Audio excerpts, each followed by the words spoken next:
quando o Eterno estabelece esse tempo para a gente, para cada um de nós, para toda a comunidade, principalmente para a humanidade. Que quinta-feira é o dia que você precisa, na época aqui do Êxodo, era o tempo que precisava separar o cordeiro. Então, o tempo também de você se guardar, já com todo o hametz já retirado de sua casa, preparando o ambiente para a celebração de Pêssah. Disse o Eterno a Moisés, verso 1: E Arão na terra do Egito, este mês será para vós o primeiro mês, o primeiro do mês do ano. Dizei a toda a congregação de Israel: aos 10 deste mês, que é quinta-feira, tá bom? Tome cada um homem um cordeiro para a sua família, um cordeiro para a sua casa. Então a casa já está ali, Léo, preparada para a celebração de Pêssah. Já é a separação que você faz, a segregação de um tempo comum para um tempo santificado para Adonai. Ele diz assim, conforme o número das pessoas. Por isso que o nome para você dar ali para receber o alimento é de suma importância, conforme o número das pessoas, conforme cada um puder comer. Fareis a conta para o cordeiro. Verso 5, o cordeiro ou o cabrito será sem defeito, o macho de 1 ano, o qual tomareis das ovelhas ou das cabras. Vós os guardareis até o 14º dia deste mês, quando toda a assembleia da comunidade, da congregação de Israel, o matará ao crepúsculo. Aí está apta a assembleia para celebrar Pêssah. Todo mundo com a sua refeição, com seu nome dito, com o seu hametz fora das suas residências, um ambiente físico e um ambiente espiritual apto para receber Pêssah. Amém? Por isso que essas informações, essas notícias, esses avisos que são dados, é para que, aqui diz, avisa toda a congregação. Então os avisos estão sendo dados e estão sendo anunciados, que nós possamos ter uma celebração digna do Eterno. Amanhã nós estaremos nos reunindo para fechar o que ainda falta. Na segunda-feira nós temos uma pequena celebração, mas isso é a parte, junto com a associação Lefbet. Então toda a comunidade já está trabalhando para a celebração de Pêssah. Amém? Nós estamos hoje na meditação, durante essa semana, na 27ª porção, a Parashá Tazria. Você viu que Ulisses e o Lucas leram toda a porção Tazria. Por que leu toda a porção? Porque geralmente ela é lida junto com Metzora. Esse ano não é ano bissexto, né, Léo? Então a separação aí das duas porções. Por isso que se deu a leitura total da porção. Ela encontra-se em Levítico, os 2 capítulos, o 12 e o 13, ali você vai encontrar essa porção, essa Parashá pequena, mas de grande valor espiritual para nós, que significa conceber a inseminada. Então, trazendo a nossa memória do que nós aprendemos semana passada, quando nós ali fomos observados e observamos que a Torá ela é bem ordenada e bem organizada, né? Isso ficou na minha mente e agora vai ficar para o resto da vida, para que você ache que a Torá está falando algo fora de um tempo ou fora de um ciclo. Era a porção Shemini, para aqueles que estavam aqui, que marcava o início do sacrifício ali dos Bnei Israel, e os ministrantes ali com todos os seus ofícios. Então a porção, à tarde, ela foi concluída falando como para que você não venha empreender uma fuga, essa fuga não permitida, mas que você possa empreender uma fuga permitida, fuga dos seus desejos físicos, dos seus desejos ilícitos, mas não pode fugir da presença de Adonai. Então, a última porção que nós lemos da Torá, do estudo de Shemini, foi lá em Levítico capítulo 26, da Torá. Nós lemos também Timóteo, lá na Brit Hadashah, mas eu gostaria só de nós podermos entrarmos a Parashá Tazria, que você vai lá em Levítico capítulo 26, esse texto, o capítulo de Levítico 26, é um capítulo assim de ouro dentro da Torá para nós, porque nos chama a atenção como se nós estivéssemos sendo acometidos no tempo presente, ao tudo que está prescrito aqui. Parece que está falando conosco nesse momento, tudo que ocorreu para nós nesse momento. Aqui, todo o capítulo ele vai falar das consequências graves desta fuga, fuga que não permitida, fuga por Adonai. Mas ali a partir do verso 40, você vai ver que essa situação, situação indesejável e grave que nós cometemos, ela vai cessar diante de 3 ações que nós possamos apresentar aqui a partir do verso 40, 41 até o verso 46, ele vem falando dessas ações. Olha aí para mim, comigo, no capítulo 26 do Levítico, no verso 40. A primeira ação aqui é você confessar e arrepender-se, para que você não venha fugir de Adonai. Ele diz assim: mas se confessarem a sua iniquidade e a iniquidade dos seus pais, as suas infidelidades contra mim e as suas hostilidades diante de mim, por causa das quais fui contrário a eles. Essa questão aqui que ele está falando é porque há uma rebeldia no capítulo 26 e Adonai vai colocando, estabelecendo os teus juízos. E o motivo está ali no capítulo, no verso 34, ali no 35, é por causa da terra, por causa do Shabat, a transgressão daqueles encontros estabelecidos ali em Levítico 23. Fala desse encontro que nós vamos ter agora com Hashem em Pessa. Então são situações que nós precisamos ficar atentos, eu e você. Então essas 3 ações, a primeira que nós lemos aqui é o arrependimento. Continua a leitura aí, no verso 41. Por causa das quais fui contrário, ele diz, e os conduzi à terra dos seus inimigos. Então, se o seu coração incircunciso se humilhar, então eu preciso ter arrependimento de pecado, retornar da minha posição e me humilhar. Aqui, humilhar e tomar por bem o castigo da sua iniquidade. A aflição que você vai passar nesta porção Tazria, a aflição de estar cometido por uma situação grave ali em Tazria. Então ele fala bem assim: olha, se você tiver um coração incircunciso e se humilhar e tomarem por bem o castigo, a correção da sua iniquidade.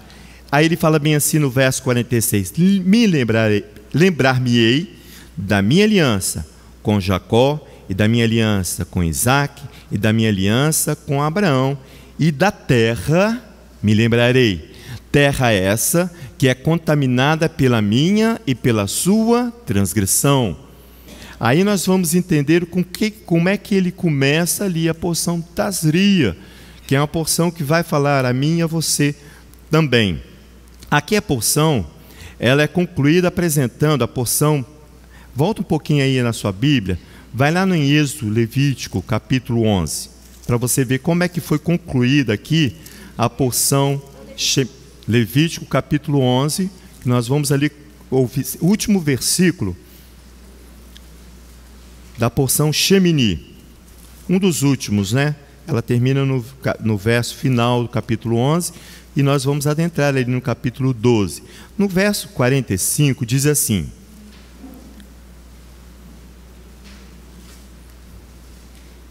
porque aqui, você vai ler que a porção ela conclui apresentando aqui a Torá dos animais, diz o texto.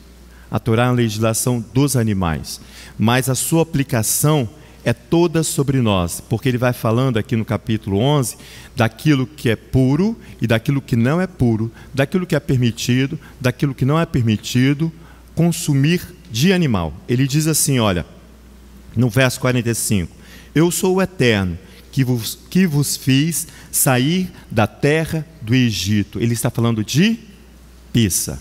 Olha só: não vos contamineis com nenhuma criatura que se arrasta sobre a terra. Eu sou o Eterno, que vos fiz subir da terra do Egito para ser o vosso Elohim. Portanto, sede santos, como eu, o Eterno, sou santo. Ele diz assim: sim, eu, Adonai, eu vos faço subir da terra dos Misraíns para ser para vós Elohims. Sejais consagrados. Sim, eu sou consagrado. Ser consagrado, aqui é o exercício do dever para o humano. É a Torá dos animais, mas a cumprição e aplicação é do humano. Ele está falando para mim e para você, que é criado à imagem do Elohim. Sim, eu sou sagrado, ele fala. Então aqui a obediência pacífica, minha e sua, às ordens de Elohim, nos faz participar do que é sagrado. Apresentar-se em peça no ambiente, no tempo sagrado. Isso é peça. Nos consagramos ao serviço de Adonai ele nos arrancando de um mundo profano. Ele fala assim: eu, Adonai, vos faço subir da terra do Egito. O que é fazer subir? É arrancar da terra e elevar-se, expondo a mim e você as nossas raízes, para que eu seja transportado por uma terra boa, uma boa terra, uma terra de nutrientes que vai me sustentar. Que ele fala isso lá em Levítico capítulo 25, verso 38. Não precisa lá que eu vou ler para você devagar, é um verso só, para você confirmar isso que eu estou falando. Ele vai arrancar você de uma terra não sua, de uma terra que não te sustenta, e vai plantar numa terra que tem nutrientes para você ter vida.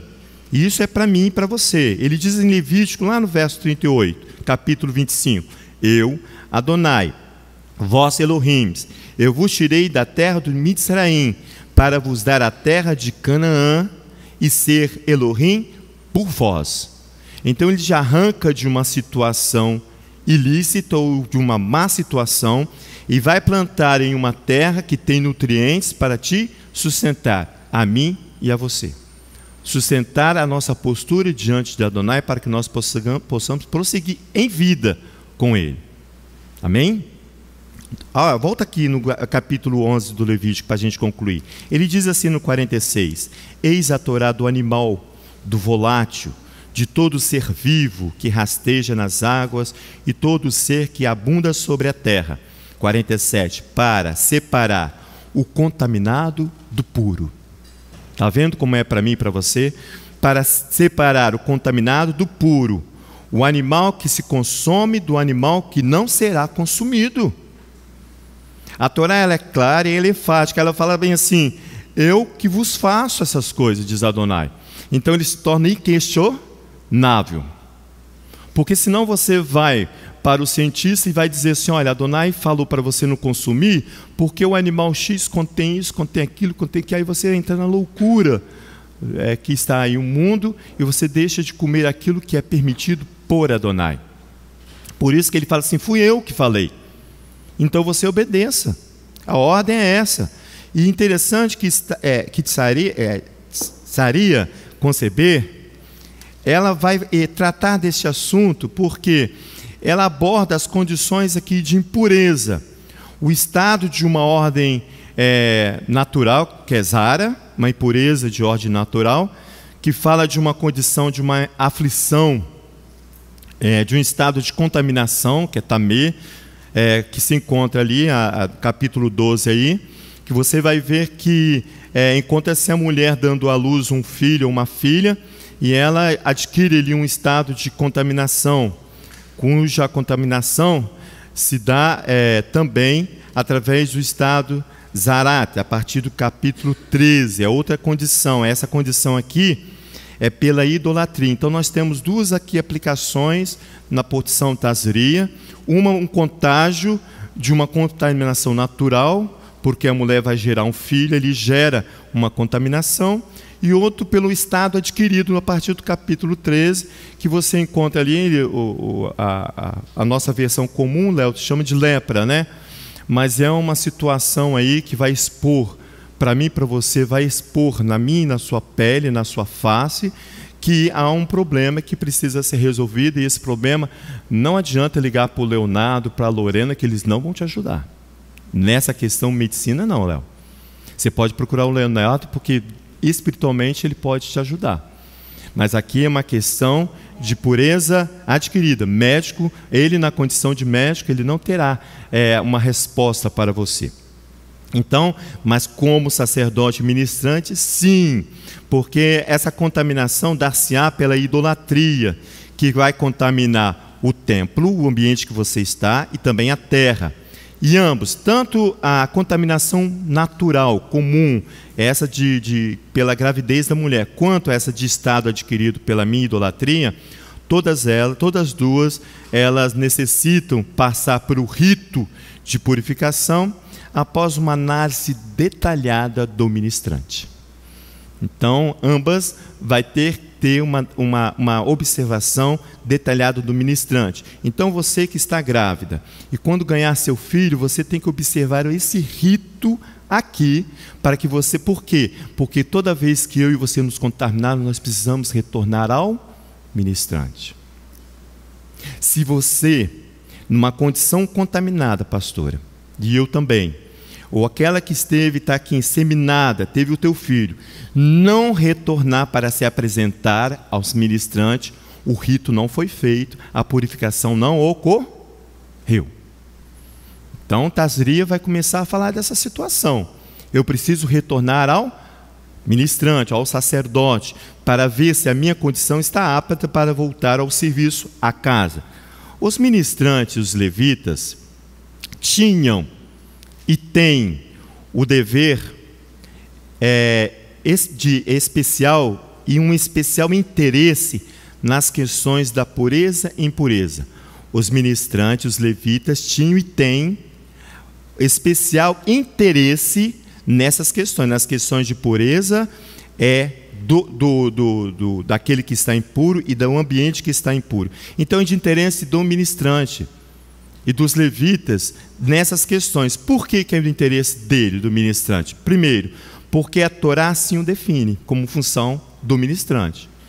É uma legislação específica que nós já lemos sobre ela em Êxodo, porque a Torá assim o define como regra de perenidade para sempre, para o cumprimento de sua função, e vai garantir para o ministrante e para o levita uma herança única.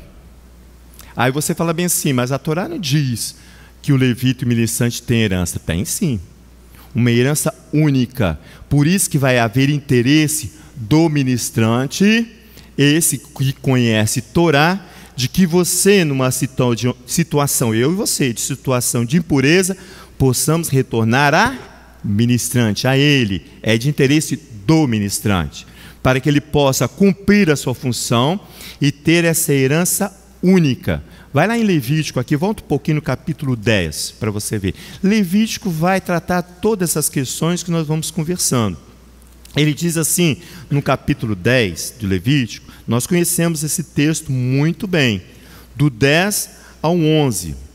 Amém? Vocês acharam aí? Levítico 10, a partir do verso 10. Diz assim, olha, para separar, a função sacerdotal do ministrante, para separar o sagrado do profano, o contaminado do puro, para ensinar os Bnei Israel, para ensinar a casa de Israel, para ensinar a congregação, todas as leis das quais Adonai lhes falou pelo exercício do trabalho de Moisés. Então você vê que o primeiro interesse dele é esse, para que ele cumpra essa função sacerdotal estabelecida na Torá para o ministrante, para que ele possa garantir, pastor, uma herança única, dada pela Torá, e o que o profeta Ezequiel vai ensinar muito bem. Vai lá para você ver, vai lá no profeta Ezequiel, no capítulo 44. Ezequiel vai ensinar aqui que mesmo que os filhos, mesmo que você não venha retornar a apresentar-se diante do sacerdote e vão atrás dos seus próprios caminhos ou dos seus próprios ídolos, os ministrantes levitas devem permanecer íntegros no serviço a Adonai. Por quê? Porque o texto diz assim, que Adonai falou pela mão de Moisés. Como é que falar pela mão? Ele não estava falando através de Libra, não essa linguagem do mudo e surdo, não é. Ele está falando que é pelo exercício do trabalho de Moisés, o esforço que Moisés fez para ensino. Então o ministrante vai valorizar o quem? A Torá de Moshe.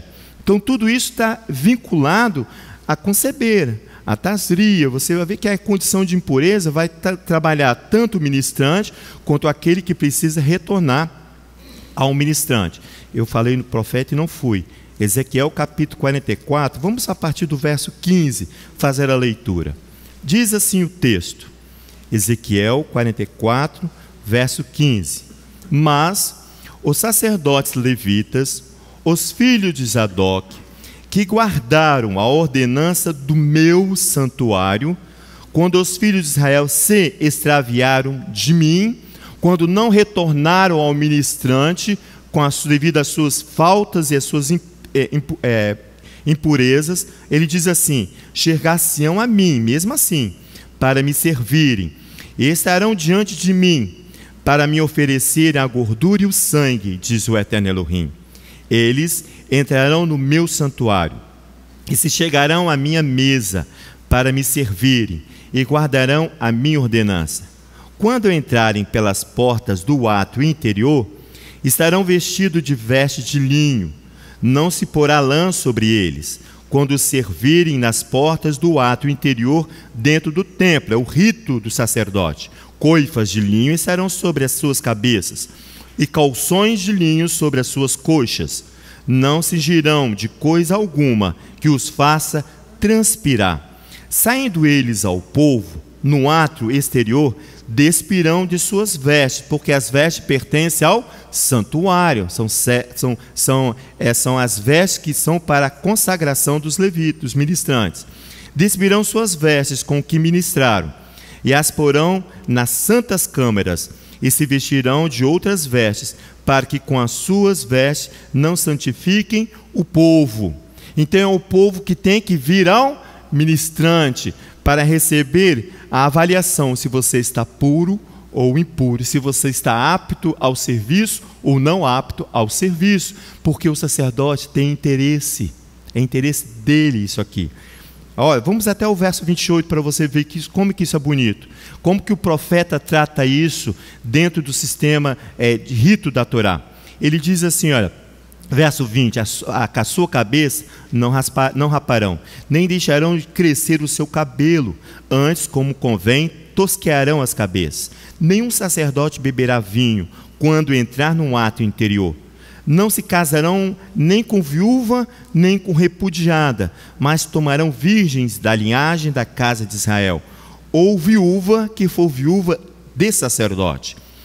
Ao meu povo, ele vai repetir aqui, ensinarão a distinguir entre o santo e o profano, e o farão discernir entre o impuro e o puro. Ele precisa também estar apto para isso. Verso 24: quando houver disputa entre eles, assistirão a ela e a julgarem, pelos seus juízos a julgarão. As minhas leis, os meus estatutos, em todas as minhas festas fixas guardarão, e os meus shabatot santificarão. Não se aproximarão de nenhuma pessoa morta, pois se contaminariam. Somente por pai, por mãe, ou por filho, ou por filha, que vai tratar da contaminação permitida ou não do sacerdote, ou por irmão, ou por irmã que não tiver marido, se poderão contaminar. Depois de ser ele purificado, contar-se-ão 7 dias, é o tempo permitido para um período de purificação, porque o 8º dia é o 8º pleno, de plenitude, de sacrifício a Adonai. Ele diz assim, olha, verso 27, no dia em que ele entrar no lugar santo, no ato interior para ministrar no lugar santo, o oferecerá a sua oferta pelo pecado, diz o Eterno Elohim. Eles, olha o verso 28, eu queria chegar aqui nessa leitura toda. Eles terão uma herança, eu serei a sua herança. É de interesse ou não do ministrante em cumprir a sua função de ministrante. É de interesse ou não para que ele seja apto para identificar se você está apto ou não para o serviço de Adonai. Não lhes darei, portanto, possessão em Israel, diz ele. Eu sou a sua possessão. Adonai é a possessão dos ministrantes. Adonai é a sua herança. Então é de interesse exclusivamente do sacerdote? Sim, também. Do ministrante? Sim. Para que ele possa receber de Adonai a sua herança.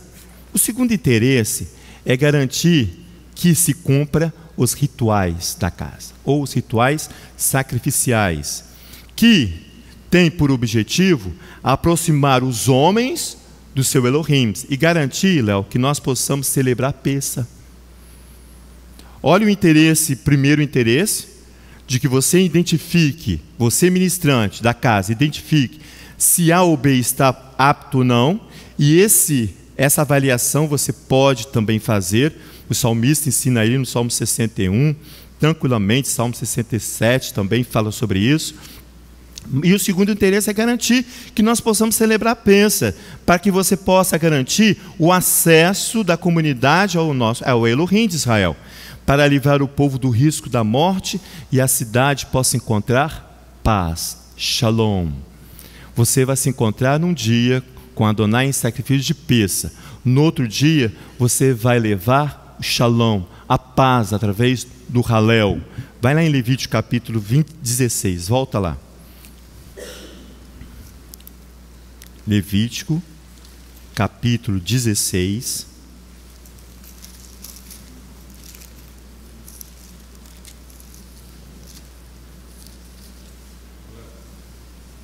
Verso 15 e verso 16.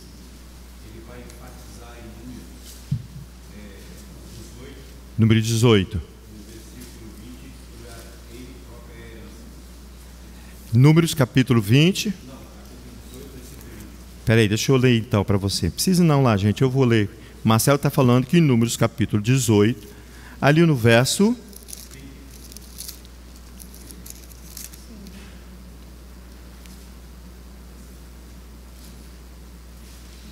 Verso 20, né? Disse também o Eterno a Arão: na sua terra possessão nenhuma terás, e no meio deles nenhuma parte terás. Eu sou a tua parte, a tua herança, no meio dos filhos de Israel. Amém. Exatamente, vai confirmar isso que Levítico acabou de falar conosco. Mas aqui em Levítico capítulo 16, olha que interessante o verso 15. Ele diz assim, olha: depois imolará o bode da oferta pelo pecado, pelo povo, e trará o seu sangue para detrás do véu. Fará com o seu sangue como fez com o sangue do novilho, e a espargirá sobre o propiciatório diante do propiciatório. É o ministrante, está vendo? Trabalhando, exercendo aquilo que ele recebeu pelas mãos de Moisés. Verso 16. Assim fará expiação pelo santíssimo lugar, por causa das impurezas dos filhos de Israel, e das suas rebeldias, segundo todos os seus pecados. Procederá da mesma forma com a tenda da congregação, que está entre eles, no meio deles, no seio deles, das suas impurezas, da sua contaminação. Olha em outra versão, ele degola o bode desfaltador, que pertence ao povo. Ele leva o seu sangue para o interior de um anteparo. Ele faz com que o seu sangue, como fez com o sangue do novilho, ele o esparge sobre o absolutório. Em frente do absolutório, ele o absolve no santuário das contaminações dos Benei Israel, e suas carências e das suas faltas. Ele fará assim para a tenda do encontro que reside com ele. A tenda reside no meio da congregação, no meio da contaminação dos Benei Israel. É interessante, quando eu estava vendo isso aqui, o interesse do ministrante é para que a congregação possa, que a tenda da congregação possa permanecer, habitar no seio da casa. Levítico capítulo 26, inicialmente você vê que ele tem essa preocupação. Mas eu estava ouvindo o reinado ali do Zedequias, ali os próprios ministrantes, sacerdotes, quando deixa de cumprir a sua função, ele vai tornar esse templo que está no meio e no seu seio. Quando fala no seio da congregação, no seu, esse interior aqui que precisa ser habitado por Adonai.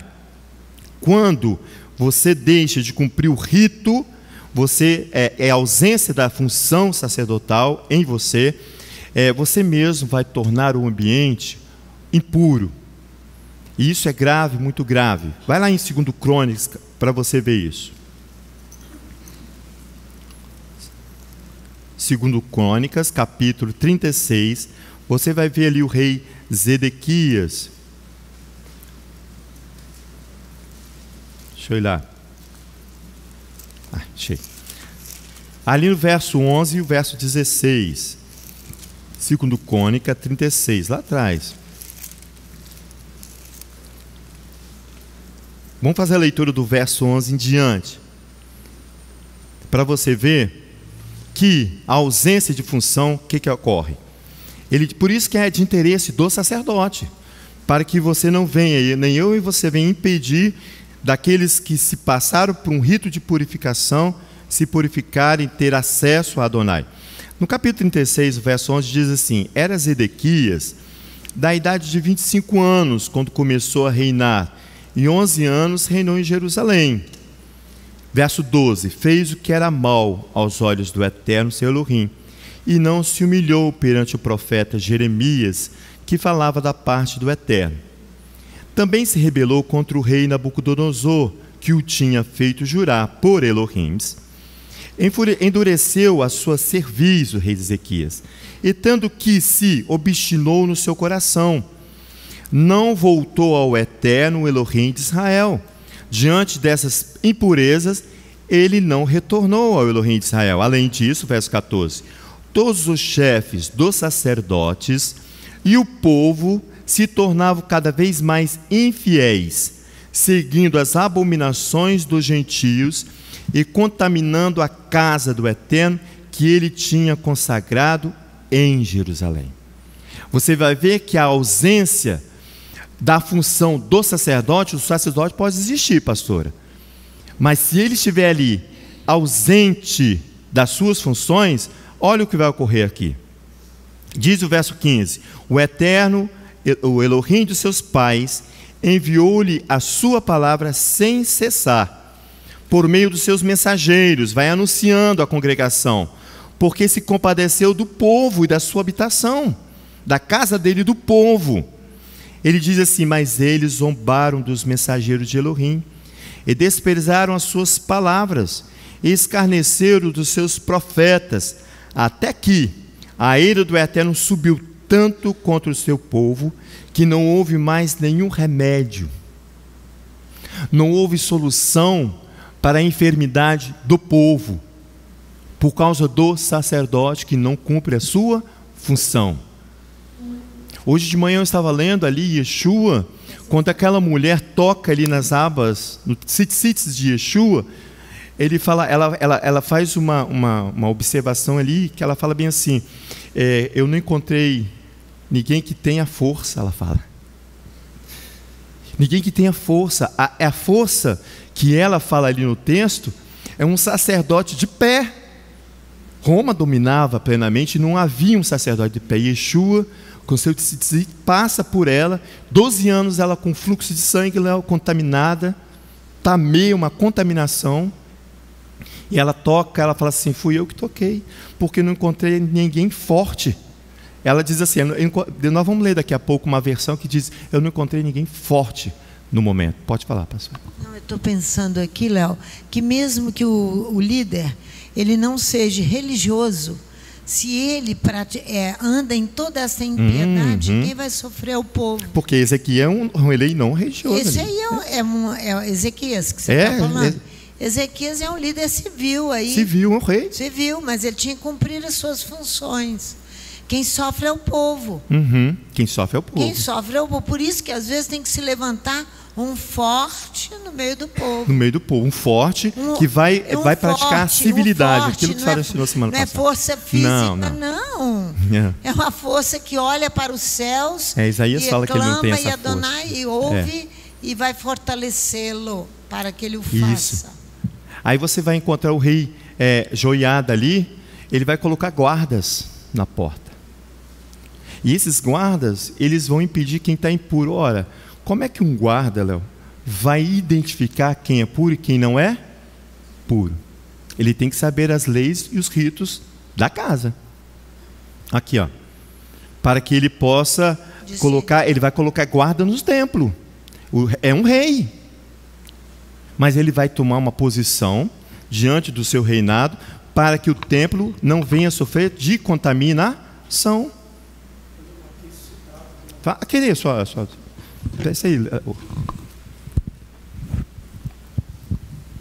Fala aí, Léo.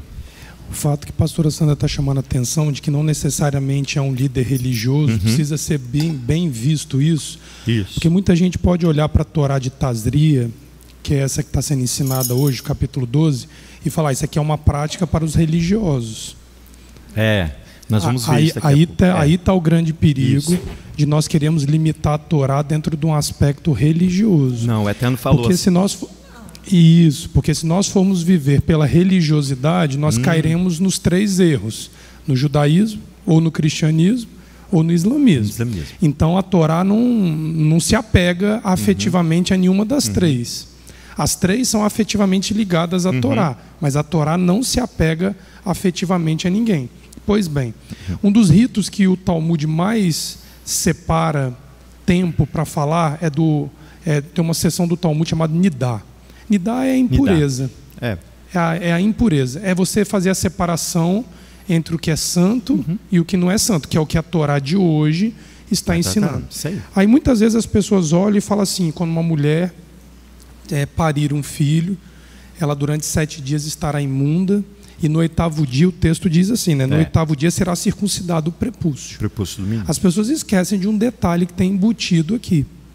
Se você virar as páginas do capítulo 15, vamos vai juntos dizer, com o Léo, gente. Levítico. Nós estamos lendo o capítulo 12, que diz, diz aos filhos de Israel, se uma mulher conceber, tiver um menino, será imunda 7 dias, como nos dias da sua menstruação será imunda. No 8º dia, será circuncidado o prepúcio do menino. Então o foco da purificação fica sobre o menino. Porque o menino está sendo circuncidado, mas a impureza não é dele, é da mãe. Ele não é. É aqui que nós temos que tomar o cuidado com os detalhes da Torá. Por que o foco está sobre o menino e não sobre quem está contaminada? Por que o foco não está sobre o ventre que precisou contaminar para gerar vida? E a Torá vem e desvia o assunto aqui. Ele só dá uma dica aqui, como nos dias da menstruação. Se nós não pegarmos isso aqui rápido, nós vamos ficar numa questão extremamente limitada à religiosidade. Restringir a Torá. Isso, e aplicá-la apenas, pastora, no seio religioso. Quando a nossa vida, 6 dias, gira num meio não religioso. Aqui que está o grande perigo de nós manipularmos a Torá, entendeu? Quando hoje pela manhã eu estava conversando com você ali e não conseguia me lembrar de uma questão do Êxodo 21:13, quando ali o Eterno vai proibir terminantemente assassinar e matar. E ele vai criar a cidade de refúgio.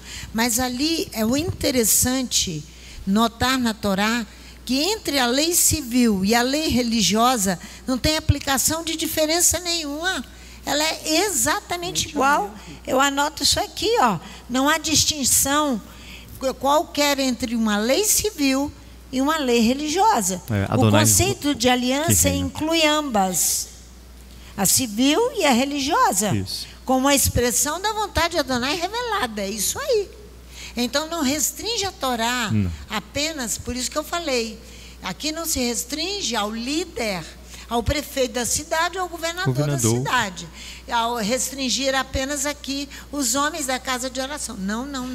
Não faça isso, que você vai restringir Torá e ela não se restringe. Por isso você tem que olhar para a aliança, o código da aliança, ela é a vontade de Adonai revelada ao mundo, ao universo.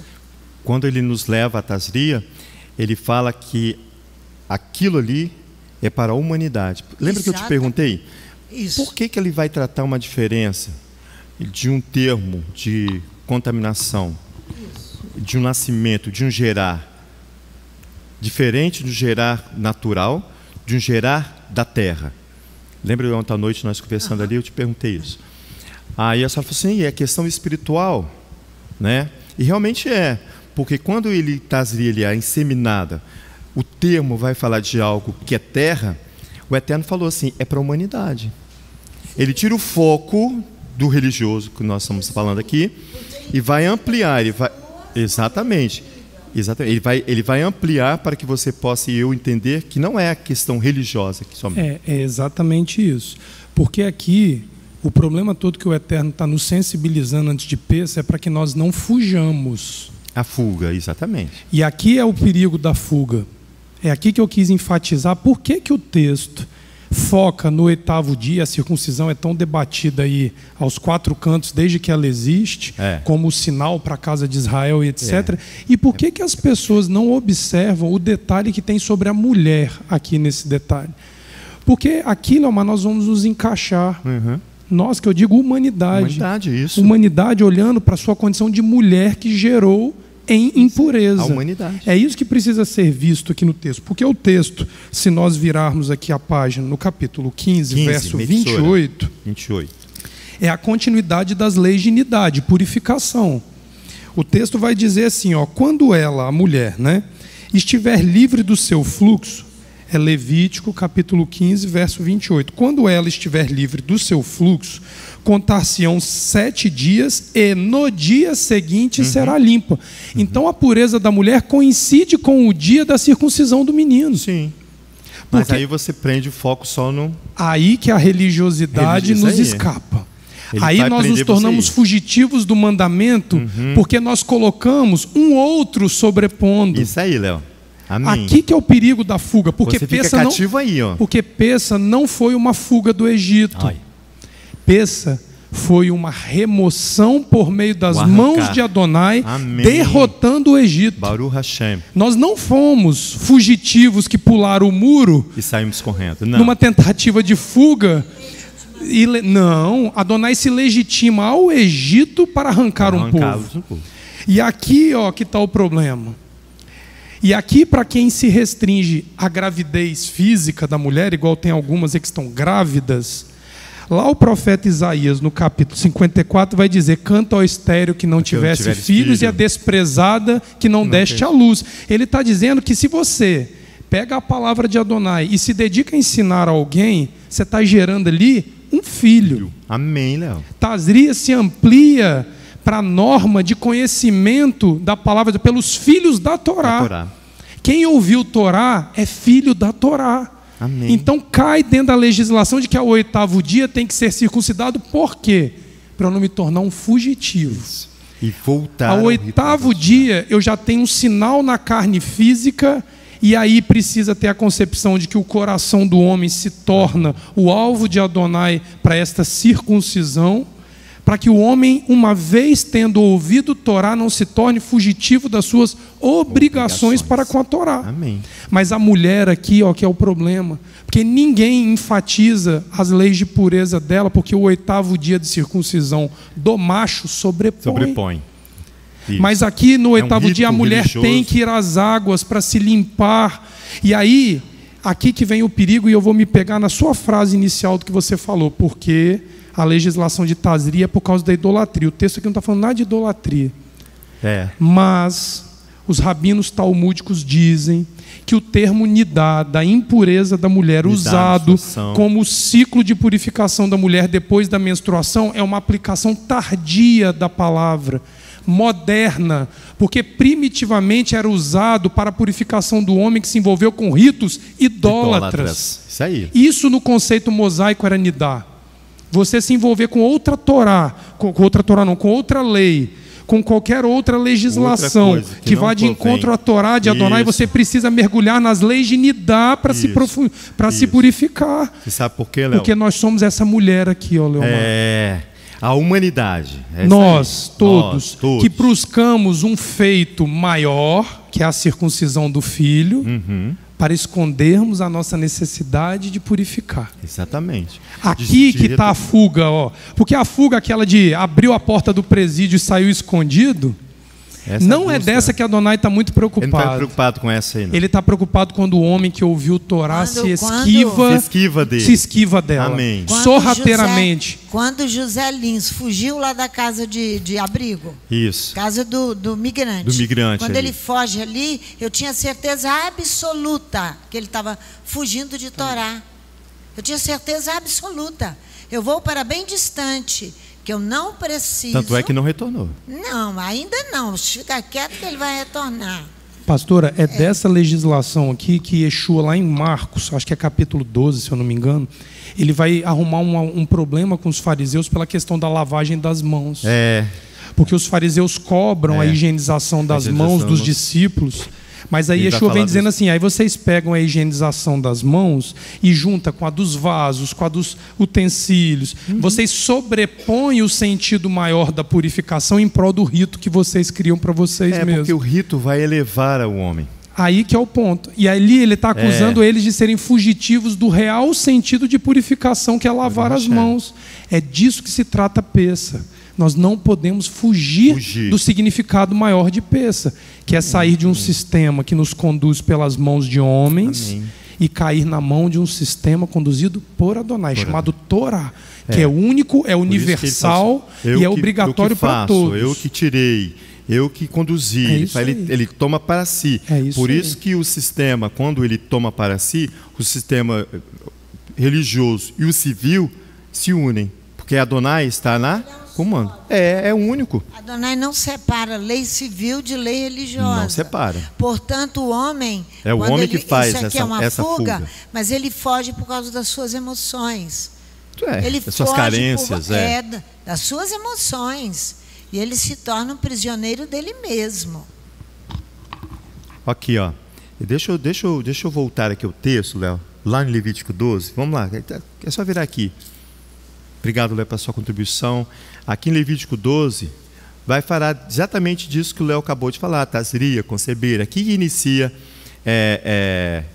o termo. O que eu estava falando, que o termo aqui utilizado é zará. Ela fala em conceber, zará.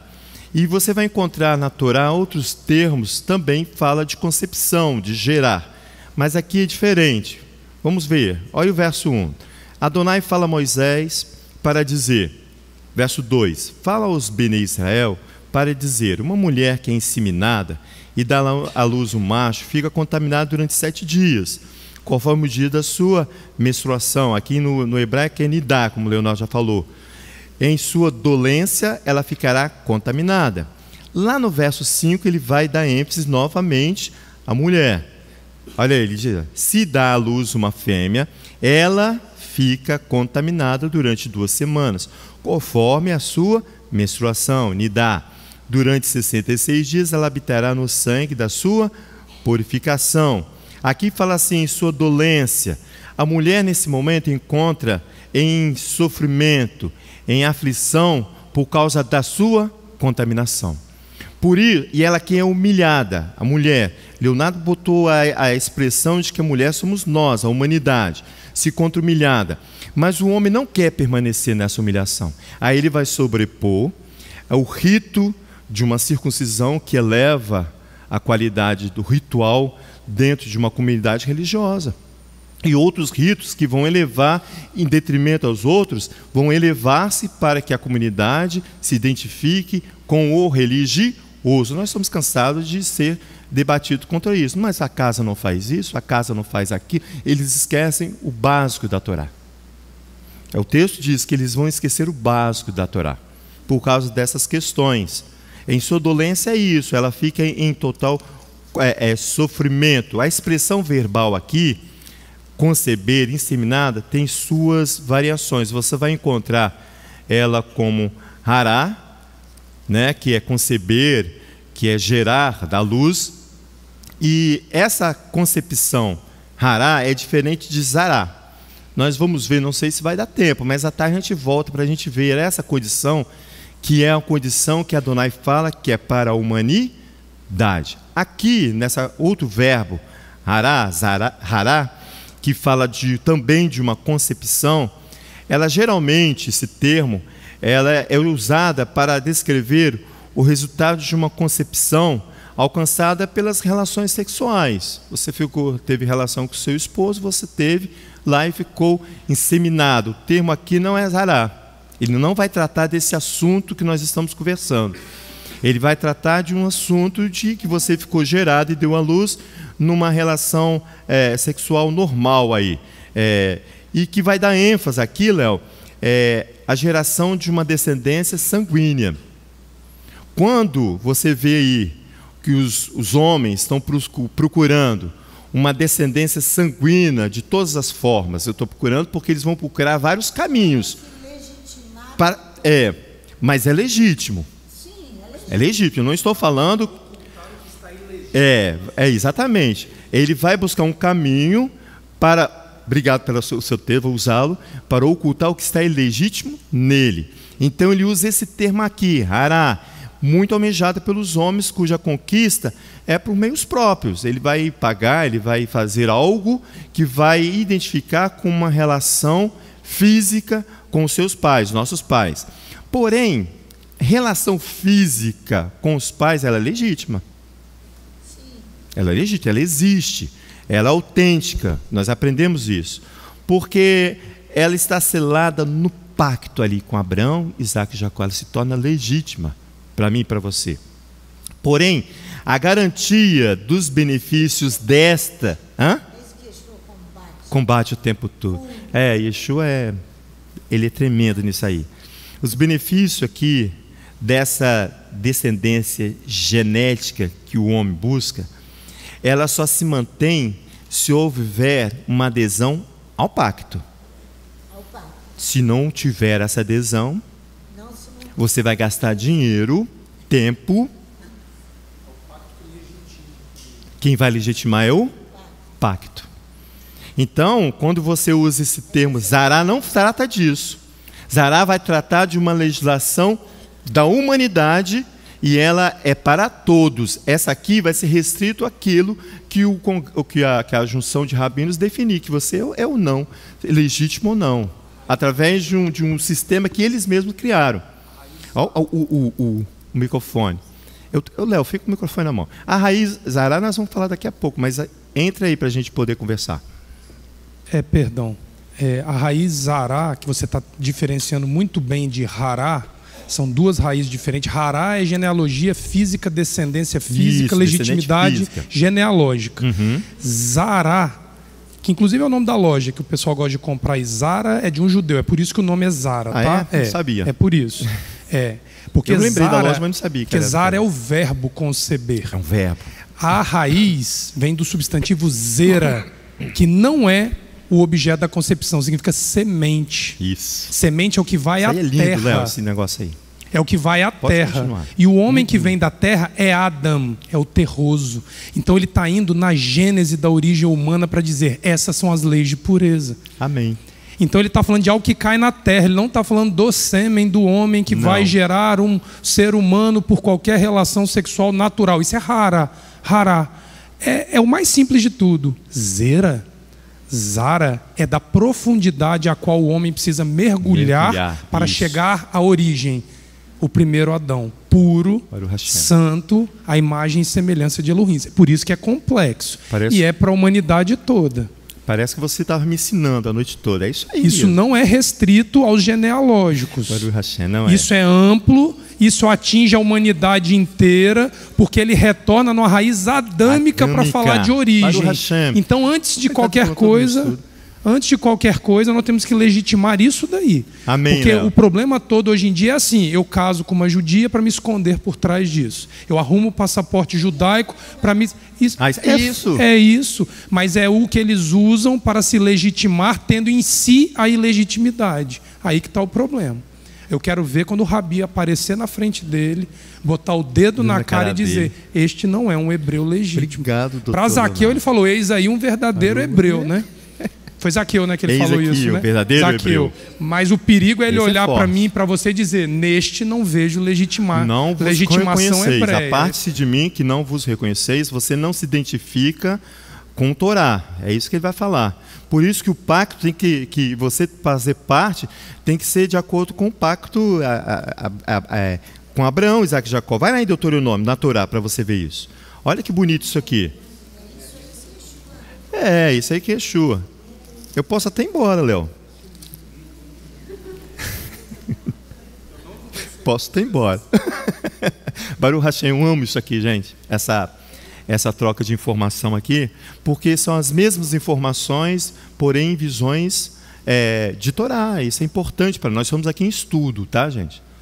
Fala, amada. Semente, Zara.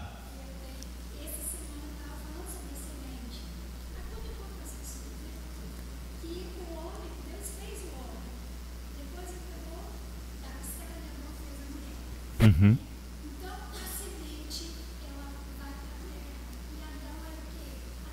Sim.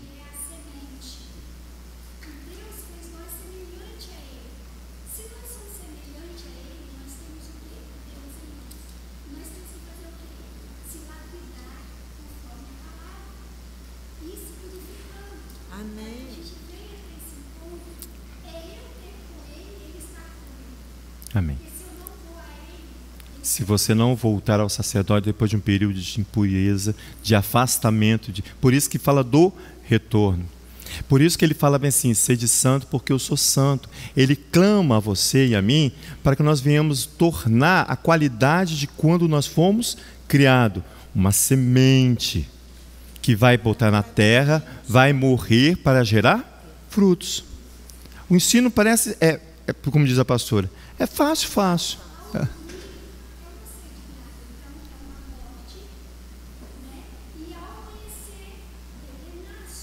Isso.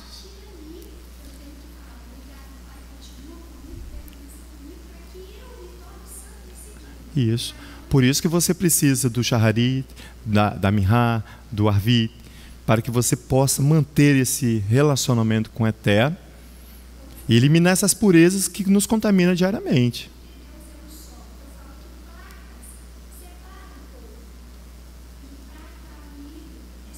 Só existe um.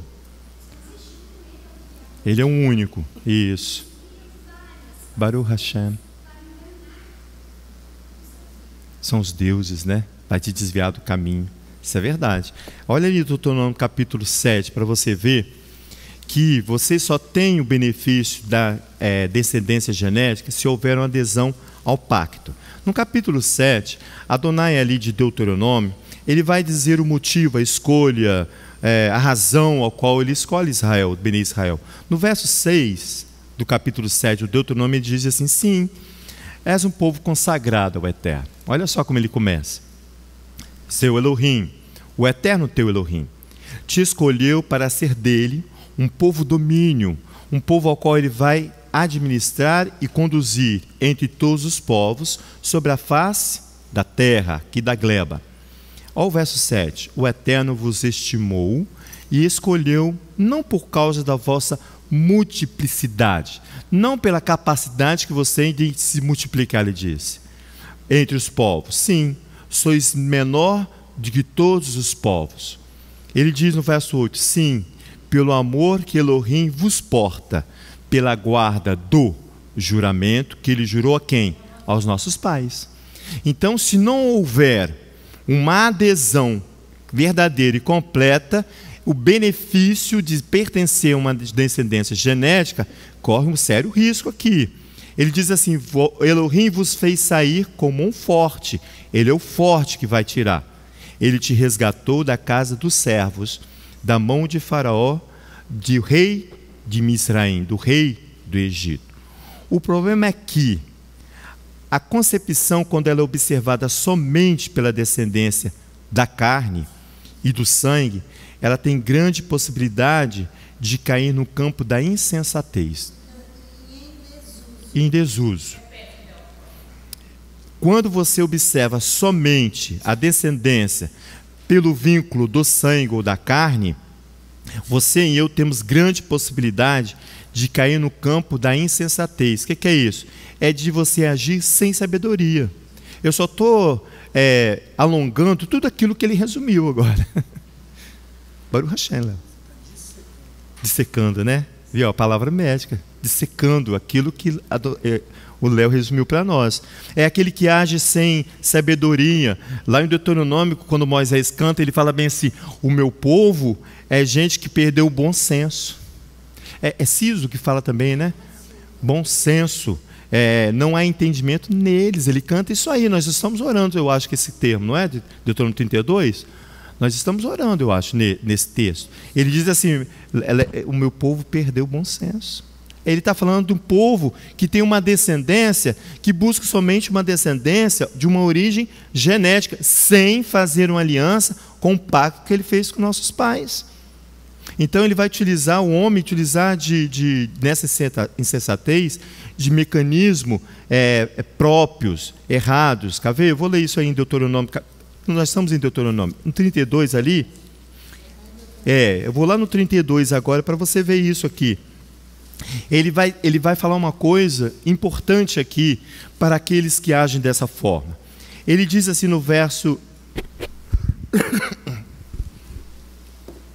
Diz assim, olha, verso 26. Eu teria dito, por todos os cantos espalharei, farei cessar sua memória dentre os homens. Vai cair em desuso. A pastora Santa também já disse isso. Se não receasse a arrogância do inimigo, para que os seus adversários não se iludam e digam, a nossa mão triunfa, não foi o Eterno que fez tudo isso. Está vendo? Aí ele fala bem assim, o meu povo é gente que perdeu um bom senso, e neles não há entendimento. Oxalá fossem sábios, então entenderiam isto, e atentariam para o fim que os espera, que é cessar essa situação toda. Está vendo? Como poderia um só perseguir 1000, e 2 pôr em fuga 10.000, se sua rocha não os tivesse vendido, e o Eterno não os tivesse entregue? Olha o verso 31. Pois a rocha deles não é como a nossa rocha, e os próprios inimigos o confirmam. Essa semana passada, né? Aquele nosso irmão esteve aqui, e ele citou uma frase interessante. Jonas Tobias, seu Jonas Tobias, que o Eterno te abençoe, meu irmão. Ele mandou um Shabbat Shalom para mim, mandou um abraço para todos, e eu acabei esquecendo de avisar. E ele contou uma interessante, quando ele estava seguindo, porque agora a moda é ser seguidor, né? Ele ia começar a seguir uma pessoa, e Adonai falou isso para ele aqui, ó. Ele não é meu. Não segue, ele não é meu. Ele diz assim, pois a rocha deles não é a nossa rocha. O rocha dele não é o nosso rocha. Aqui, ó. Pois a rocha deles não é como a nossa rocha, os próprios inimigos confirmam. A nossa rocha está ali, escrita ali, ó, para todo mundo ver quando entra na casa. Ele é a rocha, né? E as suas, como é que é? E as suas justiças são? Cuja obra é perfeita, isso. É tudo mesmo que fala. O meu povo perece por não ter entendimento. Oséias fala isso. Por causa dessa questão. 32. A sua vinha é a vinha de Sodoma, provém de campos de Gomorra. As suas uvas estão cheias de veneno, e os seus cachos são amargos. O seu vinho é ardente veneno de répteis, próprio para consumo, está vendo? E peçonha cruel de víboras. Não está isso guardado comigo e selado nos meus tesouros? A mim pertence a vingança e a recompensa. Aí Moisés vai exaltar Adonai de uma forma tremenda. Olha o verso 39. Ele diz assim, 38, perdão. Os deuses que comiam as gorduras das suas vítimas e bebiam do seu vinho e de suas libações. Ele diz assim, levante-se eles e vos ajudem, para que haja refúgio para vós.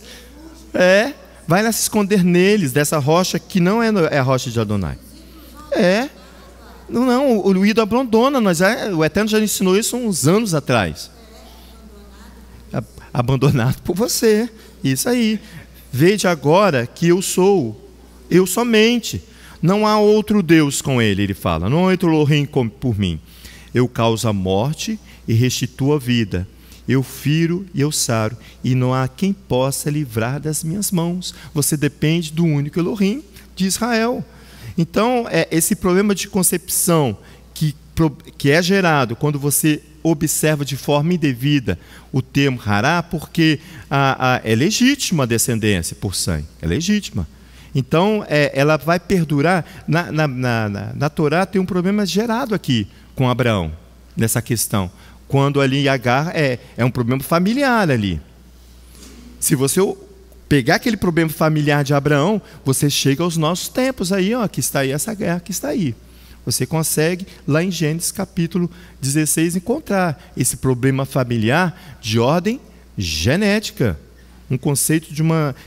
o salmista diz que essa geração de concepção gerada somente pelos aspectos físicos é uma descendência trabalhosa. Eu lembrei de Leonardo, que gosta de usar essa frase trabalhosa, né, Léo? É um conceito de uma descendência trabalhosa.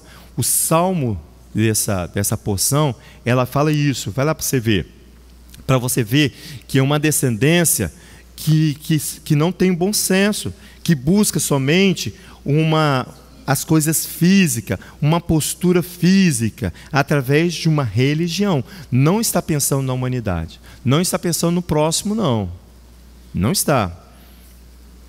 É Paulo que fala, né? Não é judeu somente aquele que é exteriormente. Paulo fala isso. Quer ver? Lá no Salmo 106. Eu acho que eu não vou conseguir entrar em Zará, mas à tarde a gente entra. Aqui, ó, capítulo 106, o salmista vai cantar aqui, para você ver essa descendência trabalhosa. Olha o versos 6 e 7. Ele diz assim, olha, do Salmo 106. Nós pecamos como os nossos pais. Está vendo? Ele está referindo a Abraão, Isaque e Jacó. Cometemos iniquidades, andamos perversamente. Nossos pais não atentaram para as tuas maravilhas no Egito, não se lembraram do seu grande amor, e foram rebeldes junto ao mar, o mar vermelho. Ele cita os pais que saíram do Egito. Está vendo? Ele faz referência a essa geração, que é uma geração trabalhosa, que Moisés teve muito trabalho ali. Muito trabalho. Vai lá no verso 24 para você ver. Não vou ler todo ele, não, por causa do nosso tempo. Ele diz assim, ó: então desprezaram a terra aprazível, não creram na sua promessa, murmuraram nas tendas e não deram ouvidos à voz de Adonai, a voz do Eterno. Pois se levantou, murmuraram das tendas, verso 26, pois que levantou a mão contra eles, firmando que os faria cair no deserto. Ao verso 32, para você ver a geração trabalhosa. Indignaram-se também junto às águas de Meribá, de sorte que sucedeu mal a Moisés por causa deles, pois se rebelaram contra o espírito de Elohim, de modo que Moisés falou o quê? Irrefletidamente. Eles conduziram até Moisés a pecar, não destruíram os povos que o Eterno lhes ordenara, mas misturaram-se com as nações e adoraram seus costumes. Está vendo? Adotaram seus costumes, serviram seus ídolos. Em outras versões fala assim, serviram aos seus fetiches, aos seus desejos íntimos, e vieram a ser-lhes por laço. Por isso que não é Zará que vai trabalhar isso, está vendo? Sacrificaram seus filhos e suas filhas aos demônios, derramaram sangue inocente, o sangue de seus filhos e suas filhas, e sacrificaram aos ídolos de Canaã, e a terra foi o quê? Contaminada, manchada com sangue. É uma geração trabalhosa. Olha lá, vai lá em Números para nós vermos isso. Volta um pouquinho, no capítulo 11. Essa geração que não faz essa observação de que precisa fazer uma adesão ao pacto de Abraão, Isaque e Jacó. No capítulo 11 de Números, estou em Deuteronômio, esse aqui você conhece muito bem. Olha o verso 10, é a murmuração do povo. Moisés ouviu o povo chorar. Está vendo? Por isso que ele vai falar irrefletidamente. Não é, quando ele fala isso no Salmo 106, não é referente a esse episódio aqui não, tá? Mas ele fala aqui, é lá sobre as águas de Meribá. Aqui é outra situação também com Moisés. Ele diz assim, ó, verso 10, Moisés ouviu o povo chorar por famílias, cada qual à entrada da sua tenda. A ira do Eterno se acendeu grandemente, e Moisés se perturbou muito. Disse Moisés ao Eterno: por que fizeste este mal ao teu servo? Está vendo? Ele traz sobre si o peso. É isso que é um sacerdote, traz sobre si um peso do sofrimento do outro. Ele diz: por que não achei graça aos teus olhos, visto que me puseste sobre mim o encargo de todo este povo? Concebi eu, porventura, todo este povo, gerei. Esse aqui é Hará, não é Zará. Ele fala assim, ó, concebi este povo, um povo que não quer observar e manter-se na aliança de Abraão, de Isaque e de Jacó. Ele fala: concebi porventura este povo, gerei eu para que me dissesse: levo nos teus braços, como a ama leva a criança no colo, a terra que juraste a teus pais. Por que ele faz essa referência? Porque Elohim não gera dessa forma. Elohim vai gerar lá em Gênesis, Zara, que nós vamos aprender à tarde. Eu convido a vocês para estar aqui à tarde, para a gente entender essa concepção que vem para a humanidade da terra, para que você possa gerar um fruto e você possa alcançar a santidade que Adonai pede de você e de mim. Sede santo, que eu sou santo. Morrer. Caiu na terra, morre, né? Então, quando você fala bem assim: pastora Sandra, ore por mim, tem certeza? Porque ela vai orar para que você morra e para que você viva. Mas ninguém quer passar por uma aflição, né? Ninguém quer ser humilhado. Por isso que Moisés vem quente aqui. Quente, com a Torá na mão. É muito interessante essa questão da Torá na mão, né? No exercício e na prática do mandamento. Somente Moisés. Eterno, nós queremos agradecer a Ti pelo benefício da Tua Torá que o Senhor tem trazido a nós a cada Shabat, durante a semana, Pai, lembrando da Tua Torá em nossa mente. Cuida do Teu povo, ó Pai, que é o nosso povo.